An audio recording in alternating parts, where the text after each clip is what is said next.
Hello, everyone, and welcome back to another episode of TUF Coffee Shop Talk. I'm your host, Rhonda Lavoie. This week, we're talking about something that every agent, future agent, and industry partner needs to understand.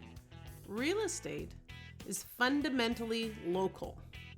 Have you ever been scrolling through social media or watching the news, and they're talking about the Canadian real estate market, and all you can think is, wait a minute, that's not what's happening in my town? If so, you're definitely not alone. Here on TUF Coffee Shop Talk, I have the pleasure of connecting with the amazing women of the TUF Collaborative each week to discuss a wide range of topics. My hope is that no matter your path, you'll find something valuable here. If you're finding value in these conversations, please consider hitting that subscribe button so you don't miss any future episodes. But now, let's get into our episode. Let's dive in. We all say real estate is local, right? It's kind of a mantra in our industry, but let's dig into what that truly means for us, especially when we're talking about a country as vast and diverse as Canada. What it really means is that our Canadian market isn't a single uniform entity. It's a collection of many very, very different local markets. Trying to apply national averages or trends to your specific city or neighborhood is often like trying to fit a square peg in a round hole. What's booming in one part of the country might be cooling in another, and vice versa. And national headlines, while they grab attention, they often completely miss the real story on the ground where you and your clients are actually buying and selling. And this is something we see over and over again, and it's especially true right now. The national media is almost always focused on Toronto and Vancouver, currently telling stories of buyers markets where homes or prices are falling, and that can create a lot of fear and misinformation for people everywhere else. Yet here in places like Saskatchewan, and specifically right here in Saskatoon, we're experiencing almost the complete opposite. It's a seller's market. Prices are actually rising, and we're seeing multiple offers on properties. Imagine you're an agent in Saskatoon and your client is worried because they just heard prices are plummeting, because that couldn't be any further from the truth. The national narrative doesn't serve them, and it definitely doesn't help you as their expert advisor in the local market. This disconnect between national headlines and local realty can be incredibly frustrating for agents and genuinely confusing for clients. It makes our job harder because we're not just selling homes, we're often having to re-educate our clients and manage expectations that have been skewed by generalized reporting. Clients might hold back from selling or feel pressured to offer less or even overpay because they're misinformed about their specific market conditions. This misinformation can lead to missed opportunities, poor decisions, and ultimately a lack of trust if we, as agents, aren't equipped to step up and be the definitive source of accurate local information. Be that voice for them. Because our role is to be that clear voice amongst the noise, teaching our clients what's really happening in their backyard. So, how do we, as agents, leverage this truth about local markets and turn it into our superpower, effectively educating our clients along the way?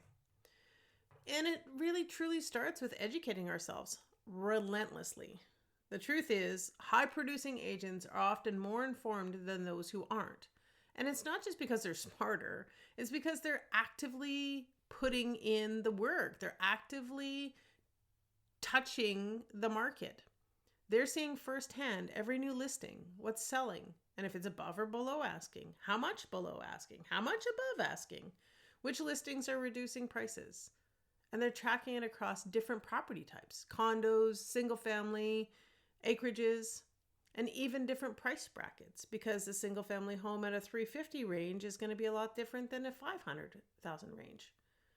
This constant active immersion gives them an unparalleled understanding and a bit of an advantage. So if you're not a high-producing agent yet, how do you get informed? Well, you still need to put in the work. And by putting in the work, I mean, first off, become the local expert. This is your competitive edge. Dive deep into your local market. Don't just skim the headlines. Dissect your municipal and provincial statistics. Know the average days on market, the sales to list ratio, inventory levels, and specific neighborhood information. This allows you to serve your clients with tailored, relevant advice that counters misinformation. Each month, our board, the SRA, publishes a market report. Devour it. I'm sure other local boards do the same. This is crucial, accessible information that is just waiting for you to use. Each month, I open this report and I devour it. I specifically work in Saskatoon and area, so I look at the Saskatoon, Martensville, and Warman statistics. I want to know how much has the median gone up or down in each of those markets. What's the average days on market looking like? Is it trending up or down? So I'm not just knowing what the numbers are. What is it doing month over month, year over year? How does it look, this month compared to same month last year? Are we up or are we down? Also looking at different areas within there. So within some of those market reports, I have single family homes compared to condo homes or attached dwellings. What's the difference there? Paying attention, and also paying attention between those markets is helpful too, because the Saskatoon market compared to the Warman market is actually quite different. How else can you help your clients? Well, you can educate them. This is where your deep knowledge shines. It's okay to show them the national information, but be sure to immediately point out how it might differ from your local market. In fact, you can use that very difference as a hook in your marketing. This can be used in everyday conversations, in your social media posts, in your newsletters, blog articles, or even short video explainers. You're the one who can explain to your clients that while national news is interesting, their market is unique. Share the local statistics, recent sales in their immediate area, and micro trends that truly impact their buying or selling power. Show them the data that supports what's happening right on their street, not just in major cities far away. This builds immense trust. But looking at stats month to month just isn't going to cut it when you're educating yourself. You need to proactively be monitoring inventory. So earlier I said how high producing agents kind of have an advantage, right? Because they're actively in the market. They're always looking at what's happening in the market at a granular level. They're looking at, the new lists and all those things. So even if you don't have dozens of active clients, treat yourself like you do. Set up detailed searches in your MLS for targeted areas and different property types. Review new listings and solds daily. Attend every broker relevant tour and open house and get eyes on the inventory. If it helps, make up client personas that match the different searches so that you can research for them as if they're real clients. And if your broker doesn't organize tours, make your own. Periodically, I'll do new build tours in areas. And that helps me kind of understand what's happening in the new developments and what the builders are doing. I've even had other agents tag along with me or lenders. And it's a great way to spend a couple hours together talking about the market, but also looking at these beautiful homes and getting an understanding. Which leads me into my next point. Network with purpose.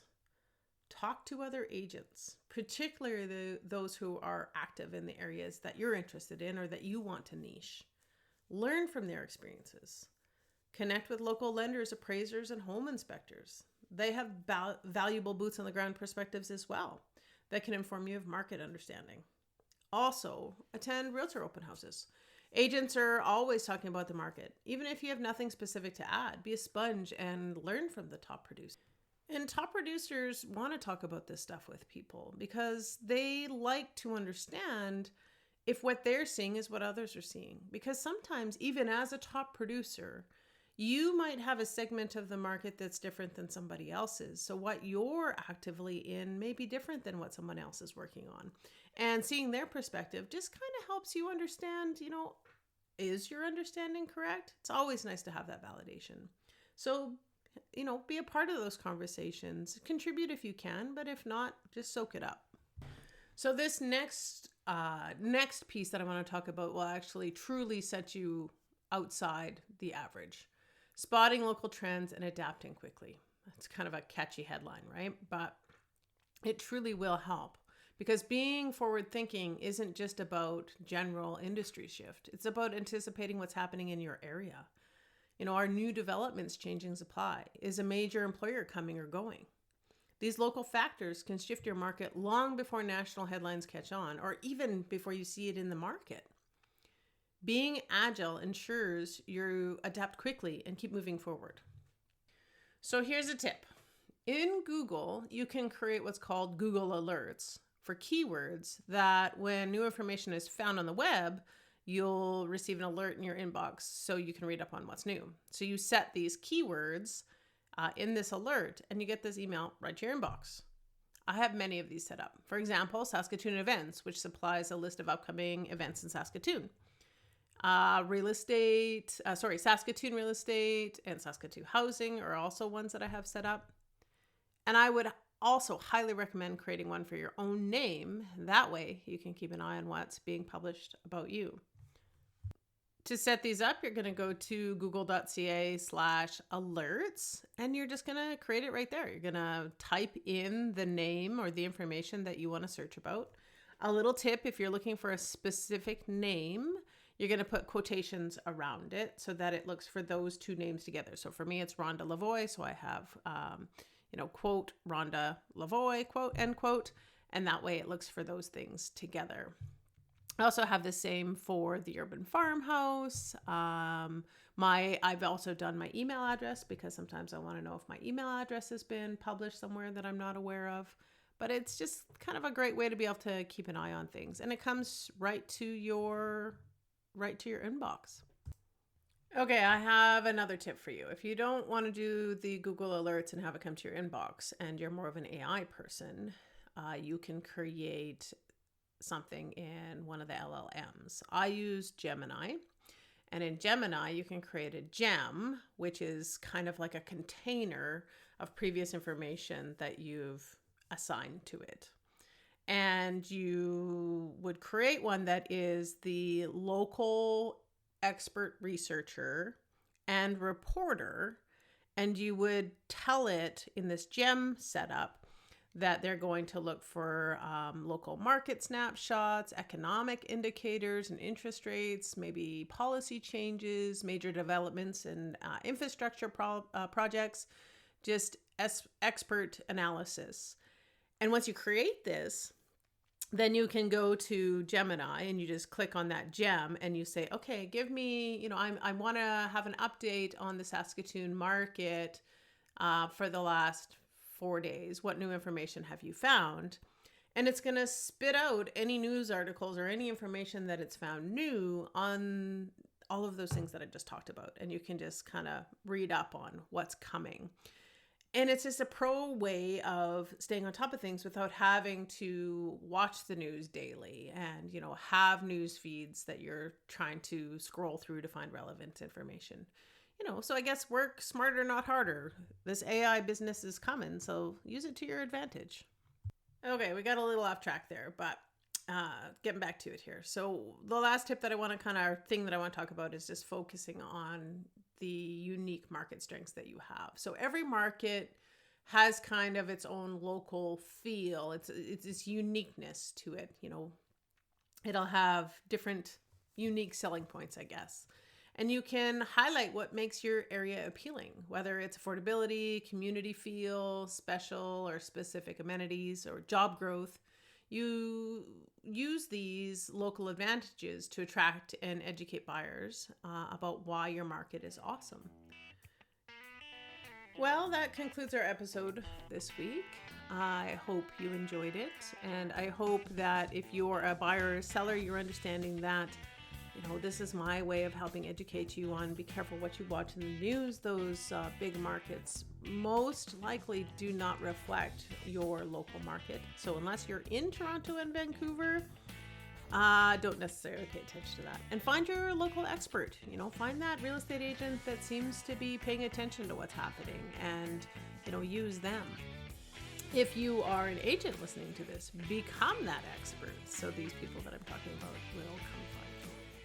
But thanks so much for being here. It really does mean a lot to me. And if you haven't already, please subscribe or hit that follow button, as I'd love it if you came back week to week. And if you're really loving these conversations, I'd be absolutely thrilled if you could take a moment and leave us a 5-star rating wherever you're listening. just go ahead and click on that 5th star and give us an incredible review. I love it. If you are looking for more information on the membership, check out tufinstitute.com, or if you want more information on me and my real estate business, just check out rondalavoy.exprealty.com. Look for my socials. I'm on Instagram at rondalavoy_tuff, which is TUF. On Facebook, just as Rhonda Lavoy. You guys can just reach out anytime. I'd love to hear from you. I really hope you have a marvelous day, and I can't wait to bring you another episode again next week.